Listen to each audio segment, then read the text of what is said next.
Hello everyone, my name is Salome Gregory. I'm the feature writer at the Thecitizen newspaper.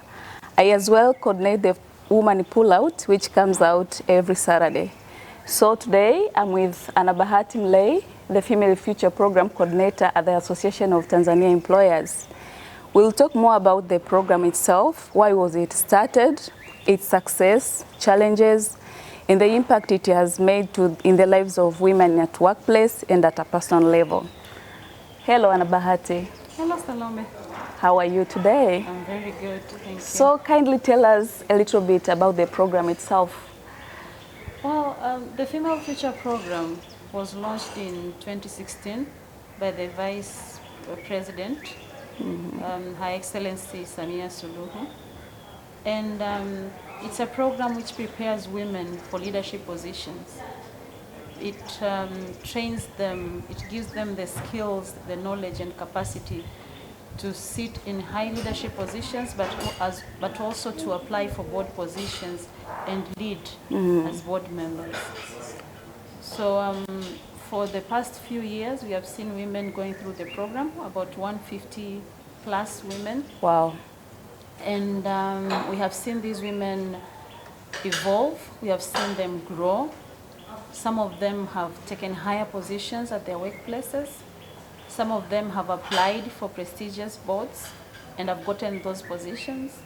Some of them have actually changed, have made huge career changes, and so much more. So through the stories of these women, through the stories of the CEOs who send the ladies to the program, I can confidently say that this program has been a great success.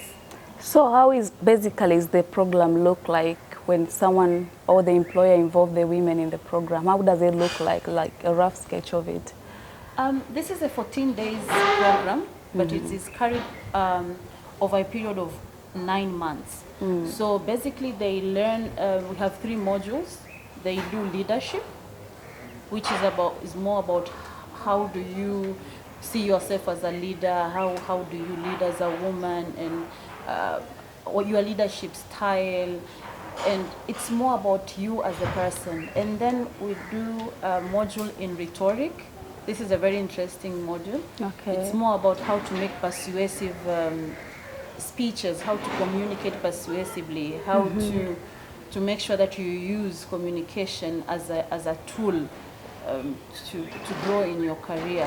And then we have the board competence module, or corporate governance, which is about why should you join a board as a woman. When you join a board, what should you know when you're joining a board? How do you choose a board to join? Understanding of the finances, understanding of the politics in the board, and how to navigate around that. And as we borrowed the program from our sister organization in Norway, NHO.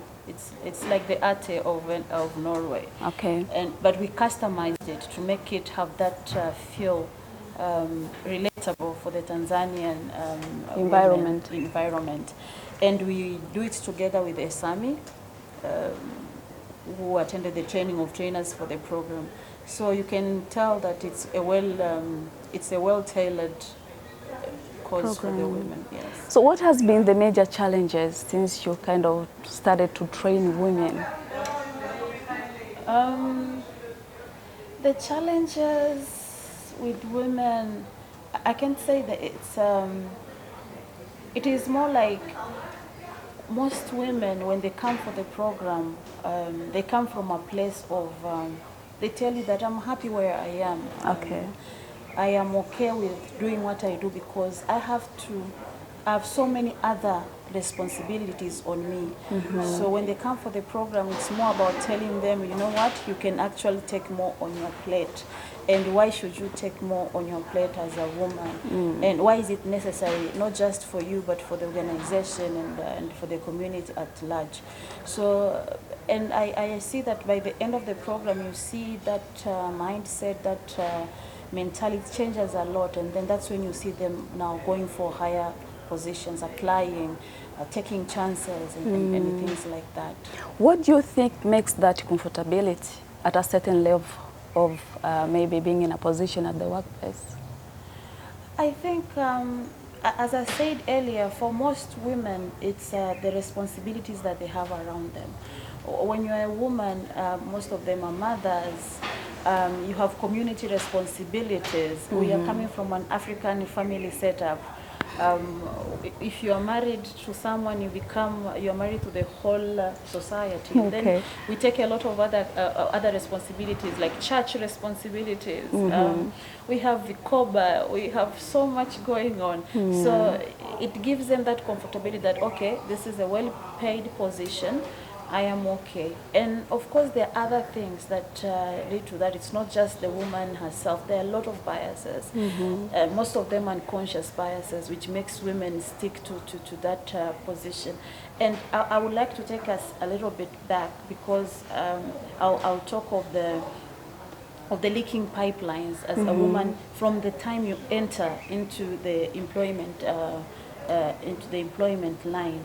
From the very beginning, when you are going for an interview, barriers start from there. Some people will see a woman, and at the back of their mind, they won't tell you. They'll feel like, okay, she's so young, maybe she'd want to get married and start a family. And then it will be not a so good investment for us as an organization.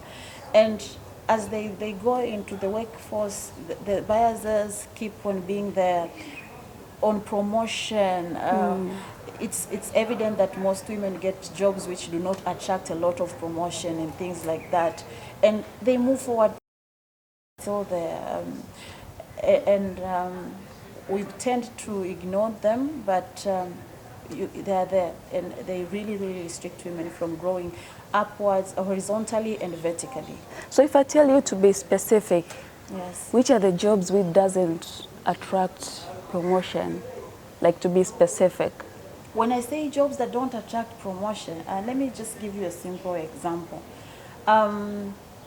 In a company setup, if there are there's a man and a woman at the same position, and there are two opportunities: one to go and pitch for a product, and maybe there's an opportunity to train new interns.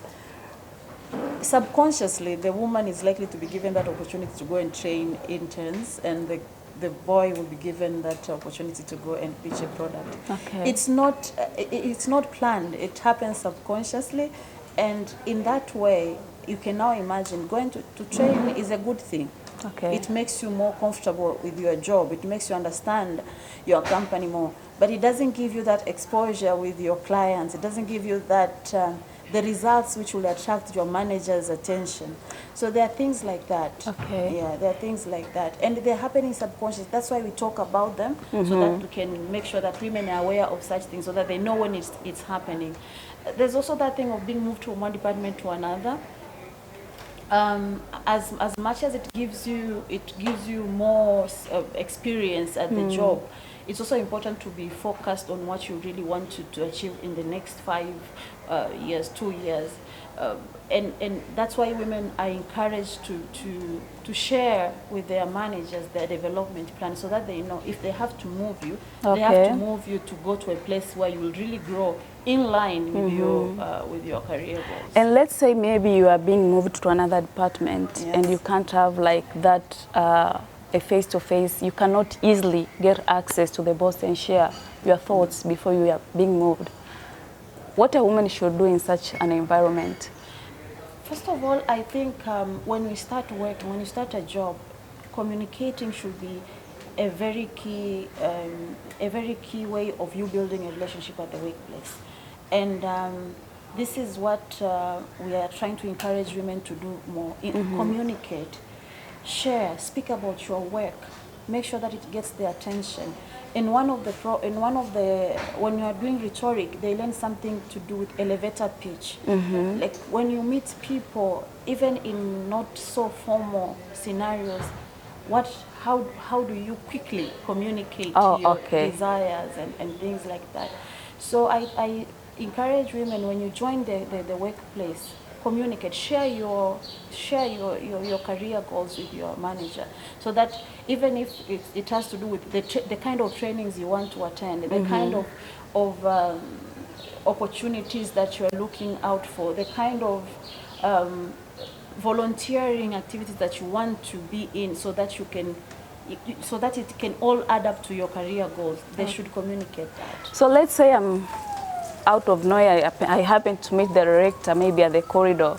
Instead of saying shikamoo mkurugenzi and maybe sort of I've been doing fine, just maybe in 3 minutes. What am I supposed to use that time for as part of my growth in the leadership or the workplace generally? It's very important to point out your work. You can pick an area where you want to come from, but make them notice you. Say something that is noticeable. For instance, if I tell you, good morning, sir, if I may, sir, I heard that you're leading this new program. Can I volunteer for that? Can I be part of that? Wow. It's very short, but it is worth it. Like, it's worth a try. But if you just say, good morning, sir, and you just keep quiet, if it's an elevator and you get out, it won't really help you. So women are encouraged to speak, and to ask and to share what the things that they are doing. You can even use that to share something you've been doing. To request for help in an area where you think you deserve help. It's still okay to do that. And maybe if I'm asked, what are the personal efforts that a woman is supposed to have to help her like climb the ladder at the workplace and in terms of the organization? I think we need to have like a personal effort as a human being, as a woman. Yes, at the same time, maybe an organization culture or the efforts by the employer. What are these? How do we merge these two?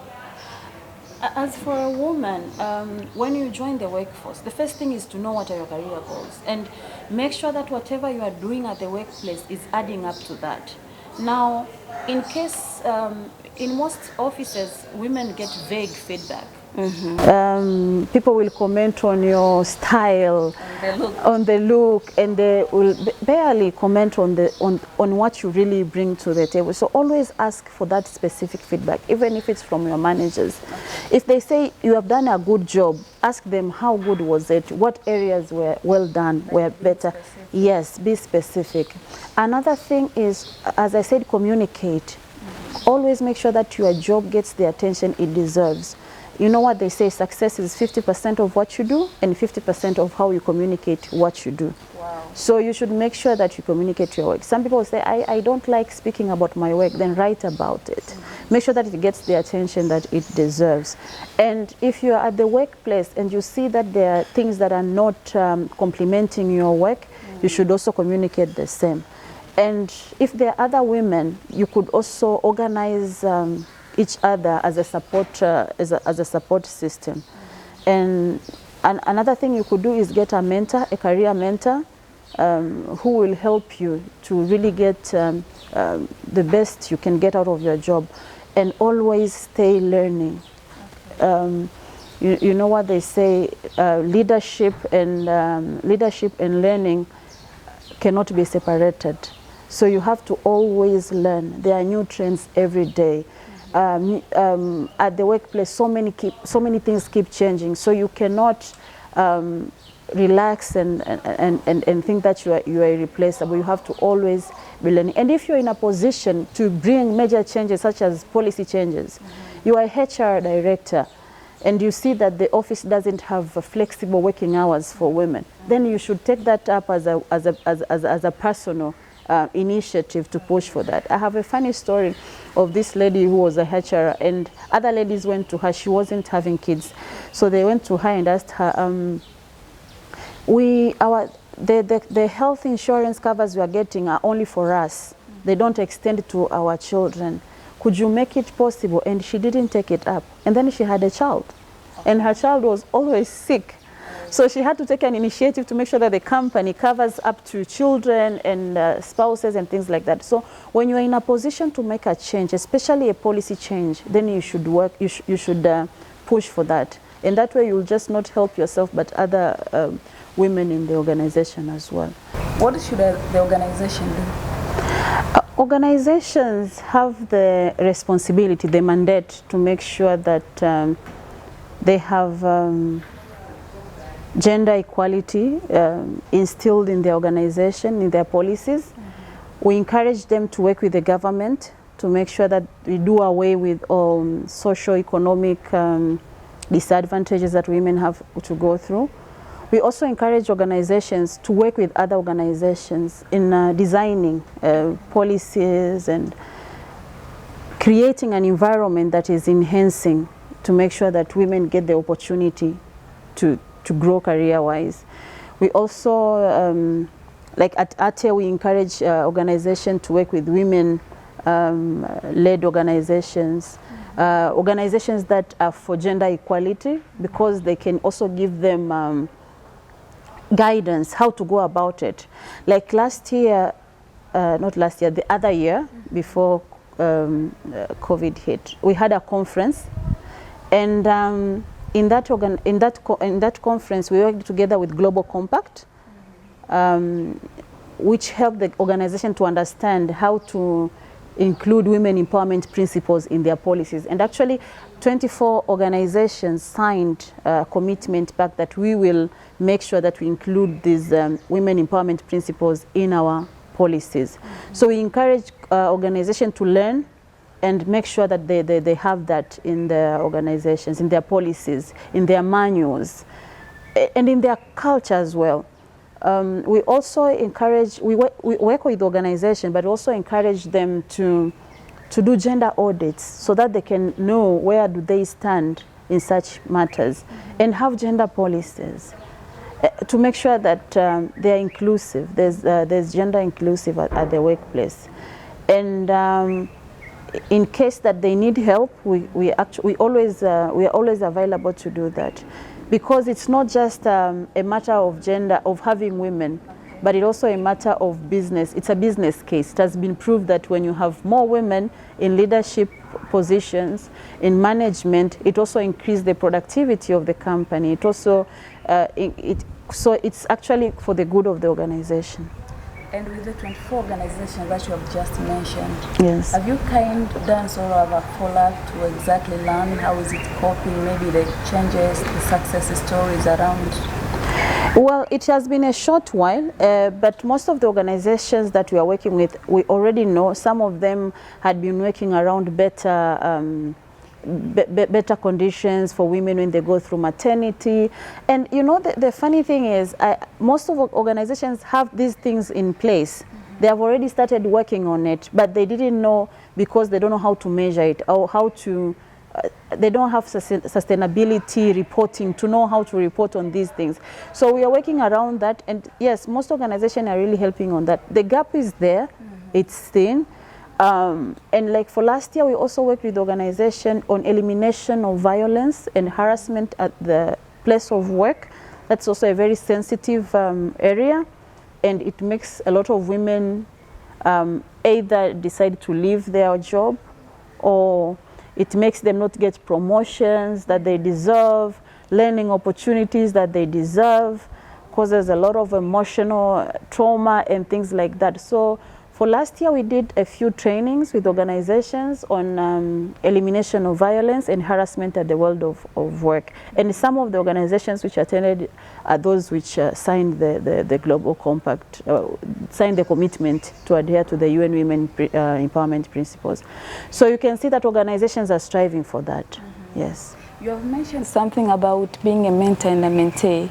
Yes. How does this complement the growth of a woman at the workplace? Why is it important? It's very important because a mentor-mentee is a relationship where both parties benefit. But as a woman who is starting off in the corporate world, you need someone to lead you, to guide you. You know, mentorship has 3 C's. Your mentor will act as a consultant, will act as a counselor, will act as cheerleader, and you need all of that to grow up. You need someone to tell you how to go about things. You need someone to listen to your situation, and together you figure out a way, a solution or a way out. So it's very important to have a mentor. I have different mentors for different issues and at different stages in my career. Not necessarily the same person can mentor you in all areas of life. And I've mentored some people too as well. And I call it, it's a mutual relationship. And I think for a mentee, it's very important to seek that from the mentor. Keep her updated of the things that are happening. Seek her out. Show commitment. Be honest about things. Be truthful.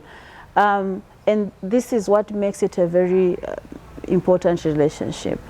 And now, what's the right age for a girl child, like to be mentored? What's the right time? What's the right age?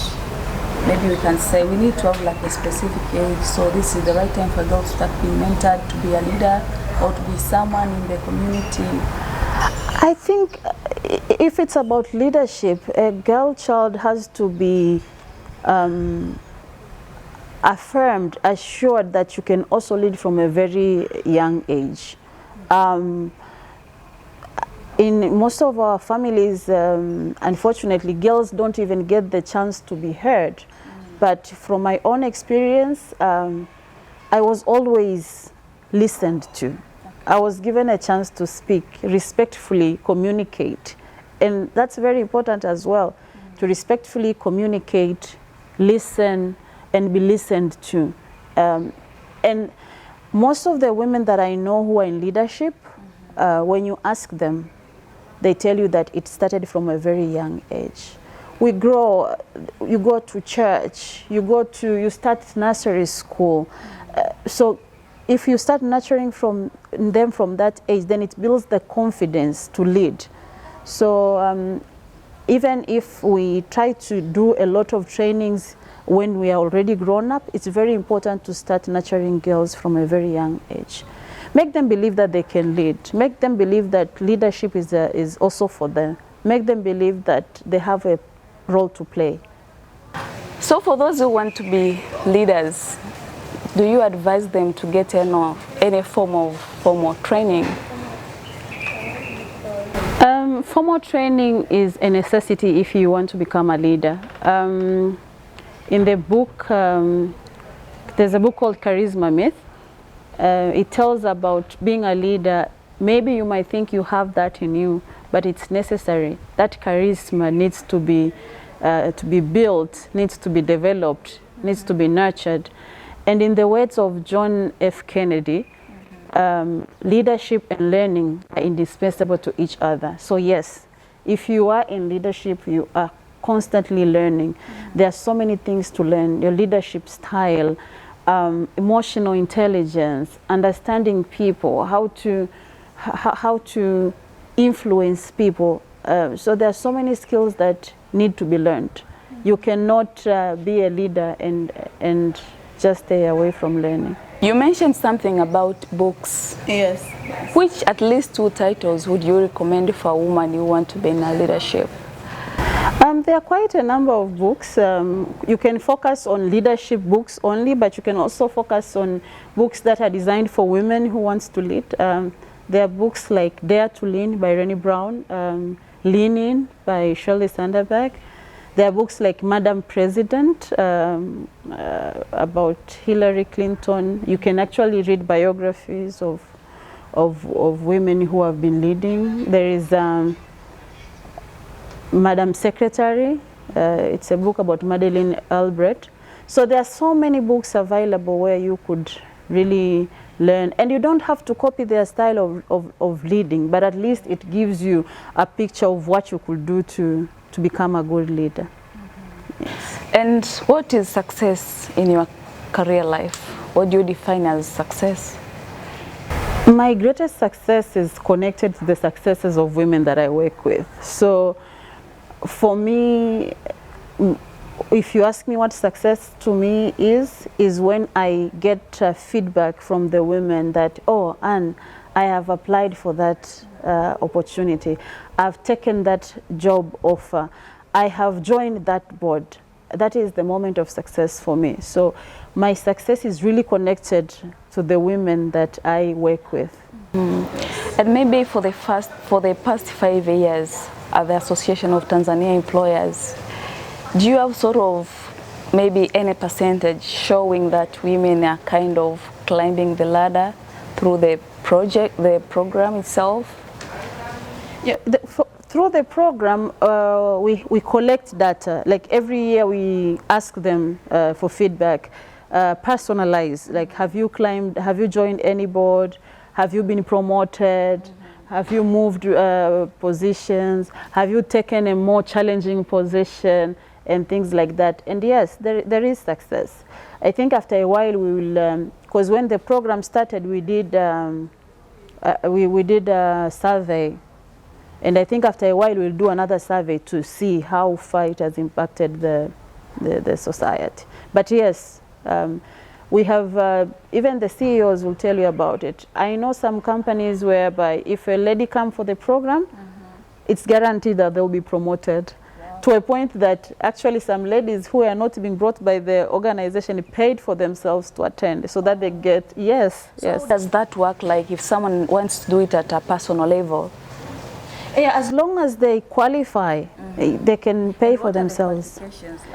You have to be a woman who is in middle or top management position. Okay. Yes, and of course you'll have to share with us your inspiration, why you want to join the Female Future Program. You're among the speakers at the Rising Woman Initiative on 8th of March. What should we expect from you?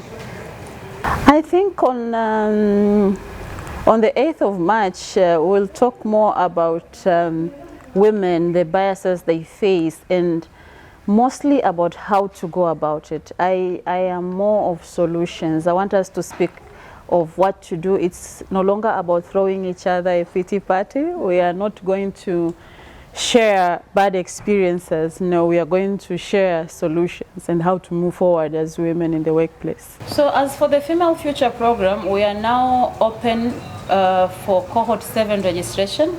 So if you're a woman and you're in corporate position, you want to grow, you want to develop, you want to meet other women, because it's not just the program, we have an alumni, because now we have more ladies who have studied the program. So you get a support system. If you want that, then you should really join the program. So as for the Female Future Program, we are now taking registration for cohort 7. It's open for women who are in top and middle management positions, women who look for career growth, women who look for other women to work with, to grow with, because we also have the alumni for women who have gone through the program. And if you want to register, you can visit our offices at Mikocheni. You can also visit our website, or you can actually even send an email to info@ate.or.tz. So thank you, Ana Bahati. We have come to an end of our interview. And don't miss out on the event itself on 8th of March. Mwananchi Communications Limited, through its newspaper, The Citizen, will be having the Citizen Rising Woman Initiative event at the Serena Hotel. And we kindly ask you to keep reading The Citizen, as we will bring you a series of stories on women in leadership, and keep following us on our social media platforms. And the event will be aired live on our Mwananchi Digital YouTube channel and Cloud Plus. Until next time, Salome Gregor, keep smile and take good care of yourself. Goodbye.